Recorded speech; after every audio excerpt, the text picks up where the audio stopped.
আসসালামু আলাইকুম প্রিয় দর্শকবৃন্দ। আজ আমরা এমন একটি বিষয় নিয়ে কথা বলবো যা শুনলে মানুষের অন্তর কেঁপে ওঠে। সেটি হলো জাহান্নামের আযাব।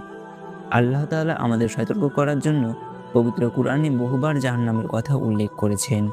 জাহান্নাম হলো এমন এক শাস্তির স্থান যা অবাধ্য ও অন্যায়কারীদের জন্য প্রস্তুত রাখা হয়েছে। পবিত্র কুরআনে আল্লাহ বলেন, যারা আল্লাহ ও তার রাসূলের অবাধ্যতা করে এবং পাপ কাজে লিপ্ত থাকে তাদের জন্য রয়েছে কঠিন শাস্তি। জাহান্নামের আগুন পৃথিবীর আগুনের মতো নয়। হাদিসে বর্ণিত আছে, এই আগুন অনেক বেশি তীব্র।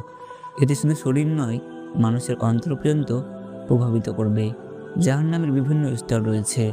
যারা যত বড় অপরাধ করেছে তাদের শাস্তিও তত কঠিন হবে। কেউ অহংকার করেছে, কেউ নামাজ ছেড়েছে, কেউ মানুষকে কষ্ট দিয়েছে। প্রত্যেকের কাজের হিসাব নেওয়া হবে। কুরআনে বলা হয়েছে, সেখানে মানুষ বারবার পানি চাইবে, কিন্তু তাদের এমন পানিও দেওয়া হবে যা তাদের জন্য কষ্টদায়ক হবে। তারা সাহায্য চাইবে, কিন্তু তখন আর ফিরে আসার সুযোগ থাকবে না। সবচেয়ে বড় আফসোস হবে তখন, যখন মানুষ বলবে, হায়, যদি আমি দুনিয়ার জীবনে সৎকর্ম করতাম। কিন্তু প্রিয় ভাই ও বোনেরা, মনে রাখবেন, আল্লাহ তাআলা অত্যন্ত দয়ালু ও ক্ষমাশীল। তিনি চান না কেউ জাহান্নামে যাক। তিনি আমাদের জন্য তওবার দরজা খুলে রেখেছেন।